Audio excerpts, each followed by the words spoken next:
anytime someone's murdered by the state, it's traumatic. But in this case, you know, the typical story is that their adult child, young adult child, went off to school or to work and just never came home, and no one had any information about what happened to them. It's only because of their testimonies that we can know what happened here. But what happened in Argentina was a group of mothers of some of the disappeared began to meet up, and they protested the military dictatorship by marching around the Plaza de Mayo and demanding information about the whereabouts of their children. And it was difficult for the military to do anything to these women because they were protesting in the name of sort of family values, conservative values that the military supposedly stood for. And they eventually appealed to the United Nations, which supported them. And they were a major factor in the collapse of the dictatorship in 1983. I mean, you read that in the book, you see in online, but once you're there, it's different. You get to talk to the people, you get to hear their experiences, and it's completely different.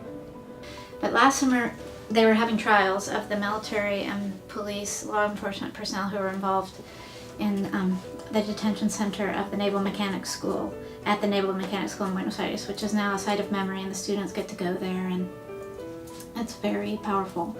But they were having the trials while we were there, and so our students did internships with the mothers of the Plaza de Mayo and the abuelas of the Plaza de Mayo, and then there's another organization called the Children of the Plaza de Mayo. So there's these three major relatives organizations, and our students did internships with those organizations and attended the trials and wrote about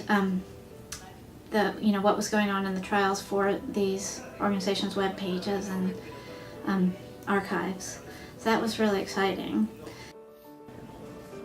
It kind of makes you wonder, like, all this struggle they've been through for all these years. It's been over 35 years and they're still looking for their families. You get to experience something that you didn't think you were going to experience. And it's, I don't know, you just have to go there and see it.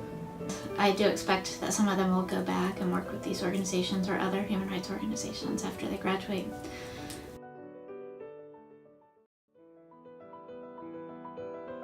In the fall of 2011, my Women in the Law class collaborated with the class of Dr. Sue Viekas at Moldova State University, and our students worked together in groups on research projects about human trafficking.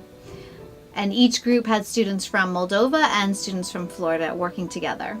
And I thought this collaboration would be a unique opportunity for Moldovan students to practice what the research is about, to practice together in groups with American students. This was a way to compare the situation in US, but also in a developing country such as Moldova. So we met over a 10-week period. Our students met together 6 times in joint seminars. So sometimes we discussed common readings as a seminar. Sometimes we had guest speakers from Tampa. Sometimes we had guest speakers from Chisinau.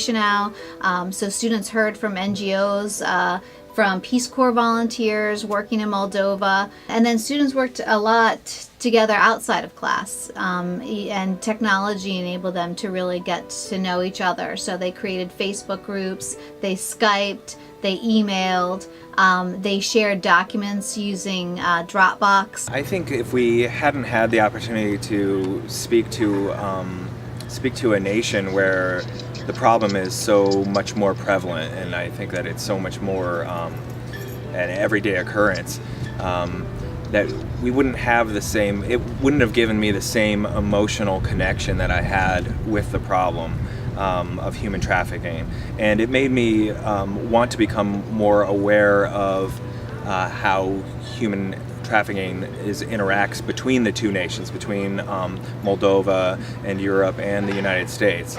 So I think for me, it kind of lit a fire within me to be able to speak with people who have to deal with the problem not only in their nation but on a personal level.